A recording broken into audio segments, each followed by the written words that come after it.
नमस्कार दोस्तों, स्वागत है आपका हमारे YouTube चैनल द एग्रीकल्चर गुरुजी में।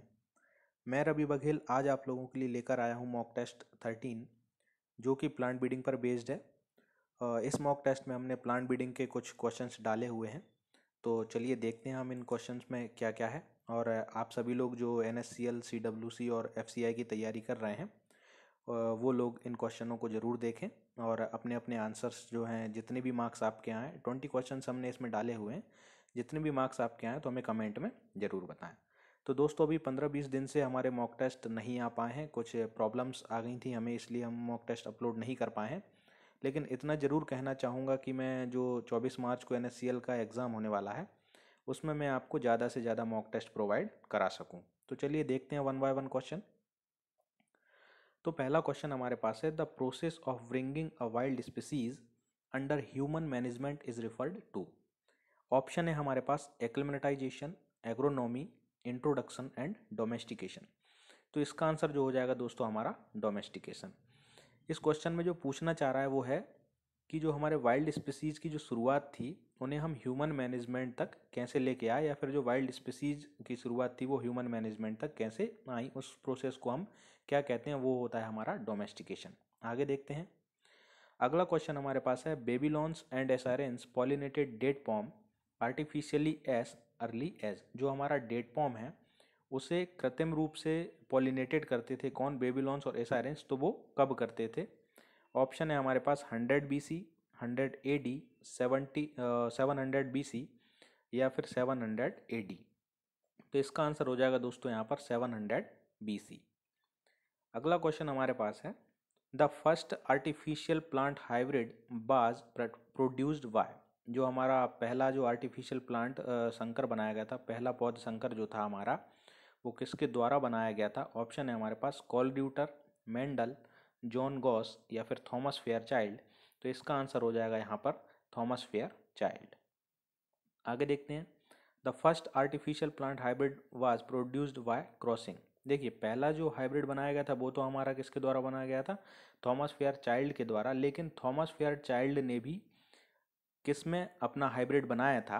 तो ऑप्शन है हमारे पास varieties of tobacco, species of tobacco या फिर कॉर्नेशन एंड स्वीट ब्लियम या वेराइटीज ऑफ पी।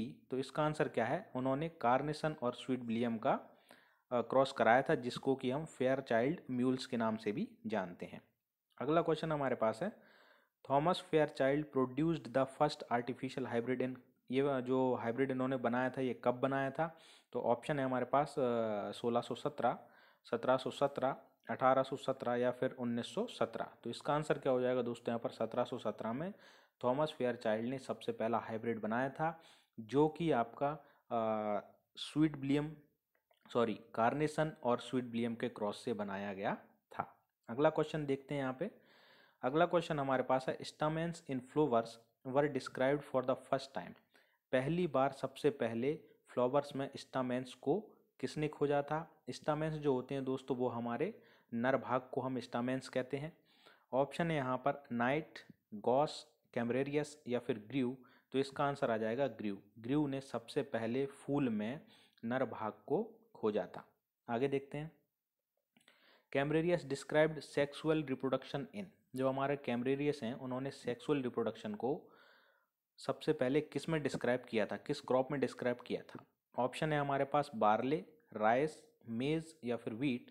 तो इसका आंसर हो जाएगा यहाँ पर मेज। आगे देखते हैं। Kolreuter carried out hybridization experiment in. जो हमारे कॉल ड्यूटर हैं उन्होंने जो हाइब्रिडाइजेशन के एक्सपेरिमेंट किए थे वो किस क्रॉप में किए थे? ऑप्शन है हमारे पास कार्नेशन, मेज, टोबैको या फिर पी। तो इसका आंसर हो जाएगा दोस्तों टोबैको।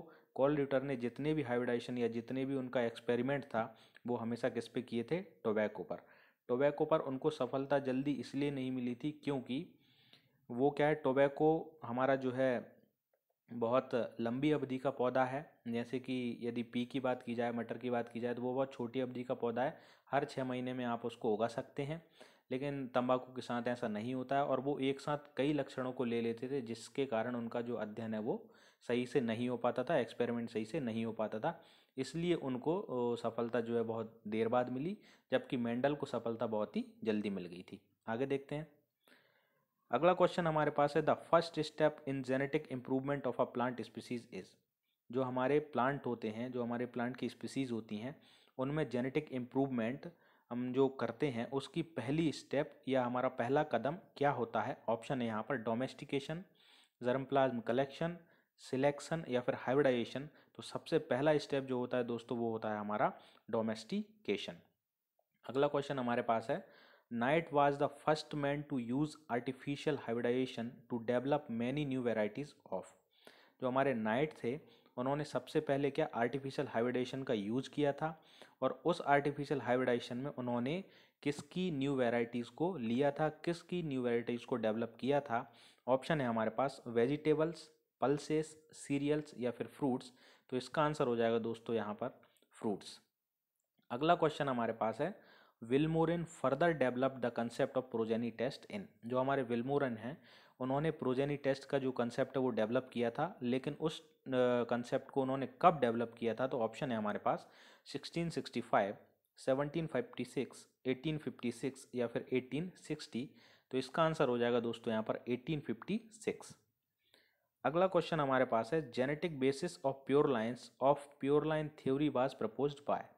जो हमारा प्योर लाइन थ्योरी है वो किसने प्रपोज्ड की थी? ऑप्शन है हमारे निल्सन एहले, विल्मोरिन, ली कोटर या फिर जोहानसन। तो इसका आंसर हो जाएगा यहाँ पर जोहानसन ने जो है हमारी प्योर लाइन थ्योरी दी थी।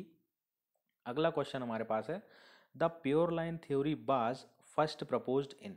तो देखिए यहाँ पर जो प्योर लाइन थ्योरी वो हमारी जोहानसन ने दी थी, लेकिन वो कब दी थी? तो ऑप्शन है हमारे पास 1893, 1903, 1906 या फिर 1908। तो इसका आंसर हो जाएगा यहाँ पर 1903 में जोहानसन ने प्योर लाइन थ्योरी को प्रपोज किया था। आगे देखते हैं 14 नंबर का क्वेश्चन हमारे पास है Johansson proposed the pure line theory based on his work on. देखिए जोहानसन ने 1903 में प्योर लाइन थ्योरी को प्रपोज किया, लेकिन किस क्रॉप पर प्योर लाइन थ्योरी उन्होंने दी थी? तो ऑप्शन यहाँ पर है हमारे हैं French bean, sugar beet, lima bean या फिर फील्ड पी। तो इसका आंसर हो जाएगा यहाँ पर फ्रेंच बीन। जोहानसन ने 1903 में pure line theory French bean पर दी थी। आगे देखते हैं improved milling and baking quality is a breeding objective in case of. जो हमारी मिलिंग और बेकिंग क्वालिटी किस में होना चाहिए, किस क्रॉप में होना चाहिए, ये ब्रीडिंग का ऑब्जेक्टिव हम जिसमें हम लेते हैं। तो किस क्रॉप में हम ब्रीडिंग का ऑब्जेक्टिव लेते हैं जिसमें कि improved milling and baking quality रखते हैं? ऑप्शन हमारे पास हैं बार्ले, राइस, वीट या फिर मेज। तो इसका आंसर हो जाएगा दोस्तों यहाँ पर वीट। वीट इसका आंसर हो जाएगा। अगला क्वेश्चन हमारे पास है इम्प्रूव्ड मॉल्टिंग क्वालिटी। अब देखिए यहाँ पर पहले हमने क्या देखा, बेकिंग एंड मिलिंग क्वालिटी। अब यहाँ पर हम माल्टिंग क्वालिटी की बात कर रहे हैं। तो हम जो है माल्टिंग क्वालिटी किस में होना चाहिए इज डिजायरेबल इन। ऑप्शन है हमारे पास वार्ले, राइस, वीट एंड रागी। तो जो है हमारी बार्ले क्रॉप जो होती है उसमें माल्टिंग क्वालिटी को बहुत ज़्यादा महत्व दिया जाता है। आगे देखते हैं इम्प्रूव्ड ग्लूटीन स्ट्रेंथ। तो आप सभी लोग जानते हैं कि हम जो वीट में जो प्रोटीन होती है उसको ग्लूटीन के नाम से जाना जाता है। तो ये किसका एक इंपॉर्टेंट फीचर होना चाहिए? तो इसका आंसर हो जाएगा दोस्तों यहाँ पर वीट। अगला क्वेश्चन जो हमारे पास है generally pulses are deficient in. जो हमारी पल्सेस होती हैं उसमें किन किन एमिनो एसिड की कमी होती है, कौन कौन से एमिनो एसिड जो है कम पाए जाते हैं? ऑप्शन हमारे पास है methionine and lysine, tryptophan and methionine, tryptophan या फिर लाइसिन। तो इसका आंसर हो जाएगा दोस्तों यहाँ पर ट्रिप्टोफैन एंड मिथियोनिन। जो हमारे जो ट्रिप्टोफैन एंड मिथियोनिन ये एमिनो एसिड्स हैं, और प्रोटीन जो है हमारा एमिनो एसिड से मिलकर बना होता है। लगभग 20 प्रकार के जो है एमिनो एसिड्स पाए जाते हैं। आगे देखते हैं हम generally cereals are deficient in. देखिए ये दोनों क्वेश्चन बहुत कॉमन आपको लग रहे हैं देखने में, लेकिन किसी न किसी एग्जाम में ये पूछ ही लिए जाते हैं। इन दोनों में से एक न एक क्वेश्चन आपसे पूछ लिया जाएगा, नॉर्मली है। तो ऑप्शन हमारे पास है lysine, methionine, tryptophan and proline. तो इसका आंसर हो जाएगा दोस्तों यहाँ पर लाइसिन। जो सीरियल्स में जिसकी कमी होती है वो होती है लाइसिन, और पल्सेस में जिसकी कमी होती है वो होते हैं tryptophan and methionine. Last question हमारे पास है yield of a crop can be stabilized by developing. आपकी जो क्रॉप की ईल्ड है वो आप किसके द्वारा स्टेबलाइज कर सकते हैं, किसको डेवलप करने के बाद आपकी जो क्रॉप की ईल्ड है वो स्टेबलाइज स्थिर हो जाती है? तो ऑप्शन आपके पास हैं disease and insect resistant varieties, salinity tolerant varieties, high yielding varieties या फिर हीट टॉलरेंट वेराइटीज़। तो इसका आंसर दोस्तों यहाँ पर हो जाएगा disease and insect resistant varieties. इसका मतलब ये है यदि आप डिसीज़ और इंसेक्ट रेसिस्टेंट वेराइटीज़ को डेवलप कर रहे हो तो वहाँ पर आपकी जो क्रॉप की यील्ड है वो स्टेबलाइज हो जाती है, स्थिर हो जाती है।